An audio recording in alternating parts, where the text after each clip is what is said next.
mayores elementos para configurar un tráfico. Pero así como está, desde mi perspectiva analítica, no es posible el delito de tráfico de influencias.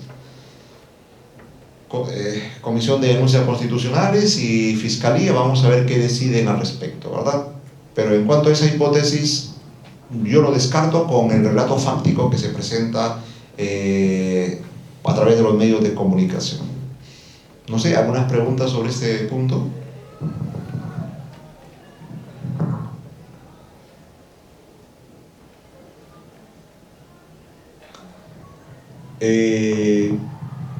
Chejay ha cometido otras cosas, no tráfico de influencias.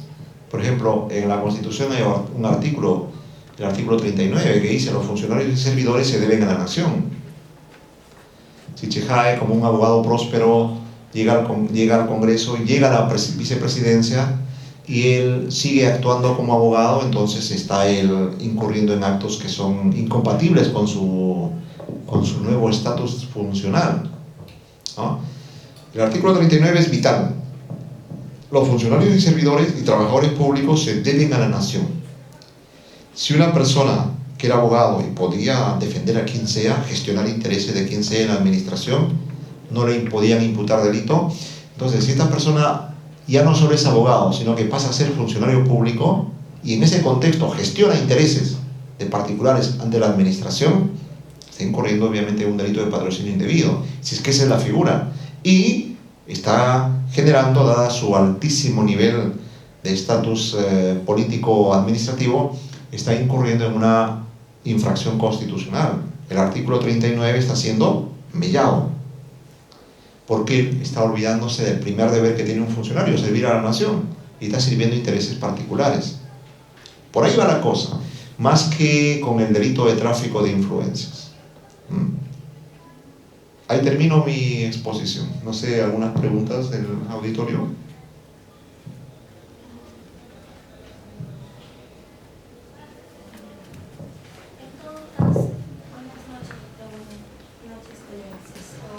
En todo caso, ¿Chejade merecería alguna sanción? Eso ya es decisión en el primer nivel en el que está siendo objeto de dilucidación de su situación jurídica, es el Congreso, ¿no? La propuesta de sanción por faltas éticas establecidas en el reglamento de una sanción de 120 días, de 90 o de 60, ya lo decidirá la Comisión de Ética. El tema mayor es si Chejade puede ser sacado del Congreso a efectos de que, ya sea a través del juicio político por infracción a la Constitución, o ya sea también, en la vía del antejuicio constitucional, ¿no? A efectos de que el Congreso deje expedita la vía penal para que a este alto funcionario lo procesen los fiscales supremos y la Corte Suprema. Lo que está viéndose ahora es en el seno de la Comisión de Ética del Congreso, que se va a ver en el Pleno. La Comisión de Ética ha pedido 120 días, el Pleno decidirá, pues. Pero estas sanciones en el Congreso de Autores son sanciones de consenso político. Si el grupo político que domina actualmente tiene mayoría, no lo van a sancionar. El Congreso es un Congreso político, es un Congreso en el cual las cuestiones argumentativas, típicamente jurídicas, tienen una fuerza, pero no tanta. Ahí lo que prima más es la negociación política. Vamos a ver, el grupo político ganador gana votos con los otros grupos y a lo mejor no lo sancionan los 120 días. Puede que menos, o a lo mejor no lo sancionan, ¿no? Conforme la cosa está pareciendo que se va configurando una situación de complacencia o de blandura frente a los actos que ha cometido esta persona, que él dice que es un error, ¿no? Es un error político. Más que un error político, hay cosas que deben analizarse, ¿no? Tanto a nivel del famoso delito de patrocinio como a nivel del antejuicio constitucional. Pero tráfico de influencias, definitivamente esa hipótesis, desde mi perspectiva, yo lo descarto, porque no encaja en los rigores de los elementos del artículo 400 del tráfico de influencias. Por lo demás, toda persona necesita ser objeto de ser creída también, pues, ¿no? Este señor dice que es un error, a lo mejor es un error, ¿no? Un abogado próspero, un abogado que está ganando muchos casos, súbitamente pasa a la vía pública y no tomamos, por falta de experiencia, no tomamos cuenta, no dimensionamos que ya estamos en otro contexto de actuación. Y ese otro contexto de actuación supone prudencia, ¿verdad? Supone prudencia, bastante tino, internalizar que se es funcionario público. Probablemente el señor Chejade, debido a su juventud y a su falta de experiencia en la administración pública, el hecho de que haya sido procurador no significa que haya tenido experiencia en la administración, porque un procurador es un abogado, ¿no?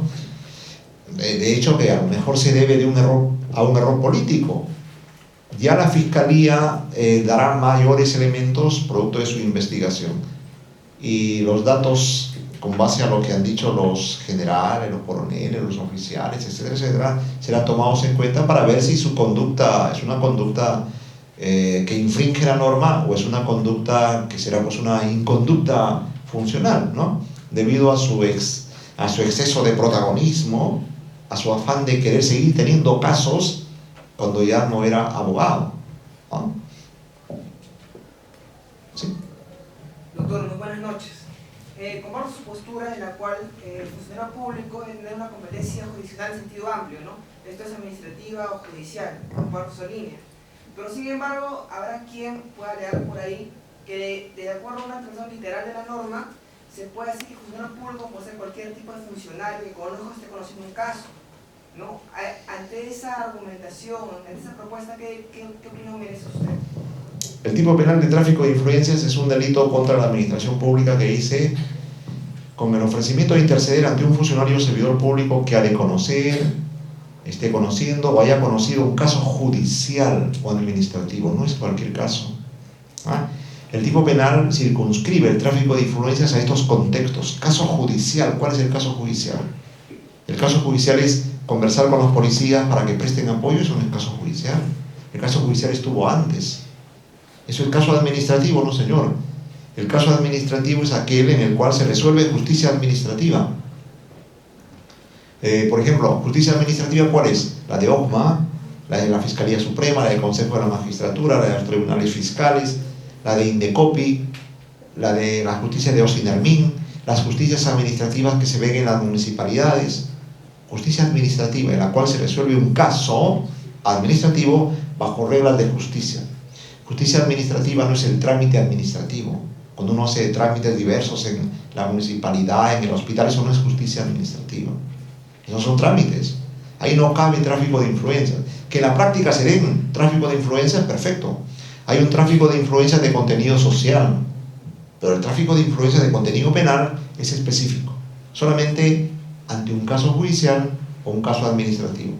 Desde esa perspectiva, reafirmo mi idea que la imputación de tráfico de influencias, tal y como están los datos fácticos ahora, es inviable académicamente contra el señor Chejade, ¿no? Sí. Doctor, buenas noches. Buenas. Yo comparto su posición sobre, en este caso, o la hipótesis que da la hipótesis fáctica que dan los medios de comunicación, pues no se subsumen el delito de tráfico de influencia. Pero la idea, a ver, pues siendo un poco más abstracto, ¿qué pasaría si el señor Chejade conversó con estos señores policías a nombre del grupo WOM, que es lo que pues se puede inferir, ¿no? Entiendo bien que estos policías pues no forman parte del grupo de funcionarios que conozcan un proceso judicial, pero la hipótesis es más abstracta, es más amplia, porque podrían haber hablado con estos policías a nombre del grupo WOM a fin de ejecutar y a fin de haber sido influenciados con el Poder Judicial, es decir, con esta jueza de Chiclayo. Pero a uno lo que usted señaló, que realmente no hay tráfico de influencias, más aún que no se ha probado, no se ha comentado, o no se encuentra dentro de la hipótesis fáctica el medio corruptor. Puede haber una influencia, puede haber esta solicitud, pero nadie ha mencionado sobre el medio corruptor, que es tan importante y forma parte del tipo objetivo del delito. Pero mi pregunta va más allá de este comentario, es que si el hermano del señor Chejade, junto a su compañero Miguel Barrenarán, podrían haber o su conducta se podría haber subsumido en el tráfico de influencias, pero teniendo la relación de la hipótesis de que estos señores vengan a nombre del señor Wong o del grupo Wong. Pues ahí también, si la hipótesis fuera ¿qué calidad o qué tipo de imputación se podría dar al señor Chejade? Es decir, podría ser cómplice, podría ser autor, coautor, si el caso fuera la hipótesis así. Por tráfico de influencias, en ninguna de esas hipótesis últimas se podría trabajar, porque los policías no configuran ni un caso judicial ni un caso administrativo. Estaríamos en una fase de agotamiento de algunos tráficos que se hayan podido realizar y de los cuales no se van a investigar porque el grupo Wong ya negó definitivamente la virtualidad de esos supuestos. No conocemos y nadie le va a hacer salir de esa apreciación a los funcionarios del grupo Wong, ¿verdad? Bajo esa idea, ¿qué ha habido? Ha habido obviamente personas que han secundado una probable labor de infracción constitucional, ¿verdad? O de un patrocinio indebido, ¿no? El patrocinio indebido, ¿cómo se tipifica? Artículo 385 del Código Penal. Dice, el funcionario o servidor que patrocina intereses de particulares ante la administración pública. Los generales son administración pública. Así los traigamos de donde los traigamos. Ellos son representantes de sectores de la administración pública. Y si yo estoy patrocinando intereses de un grupo económico ante ellos, a efectos de que estos generales, pues, como tienen capacidad de decisión, converjan esfuerzos para sacar a trabajadores de una entidad, estaríamos en el ámbito del delito de patrocinio indebido. Chejade estaría patrocinando intereses de un grupo económico a efectos de que este grupo económico obtenga, pues, beneficios, ¿verdad? Pero el grupo Wong ha negado radicalmente eso y es bien difícil que se configure ese supuesto, salvo que investigaciones que haga la Fiscalía permitan inferir que sí ha habido relaciones entre el viceministro y ese grupo económico, porque si no se acredita eso, se queda sin piso el delito de patrocinio indebido, ¿verdad?